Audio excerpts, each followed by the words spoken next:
So once again, my opponent does not give any arguments to counter my own plan, which is why you should vote for me. The only opposition he has is that I said education is denied, which I never said. I stated education is not being denied because he said I violated the rules which I discussed in my last speech, so this should just be ignored. Next, he goes on to agree with the fact that we need heavy regulation on internet pornography to help victims and children who are harmed by this, so he's agreeing with my arguments. Next, his only argument is that the FBI has no idea how to shut down websites and that they have no authority, but I clearly stated in my last speech that they do have power and authority, and to extend on this point, on the FBI's website, which is where I got my information from in my last speech, they clearly state that the FBI investigates computer-related crimes such as using the internet to transmit obscene material, which in this case would be pornographic pictures and/or videos.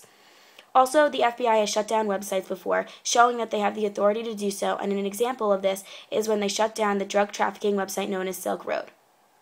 Therefore, the opponent clearly has no idea what the FBI is used for, and he should not be taken seriously, nor does he cite any sources that validate his points. Lastly, he states that we need money, which I'm assuming he means to fund the plan I stated since he has no plan himself, but I permed in my last speech his counterplan of funding, which was the slowing of penny production.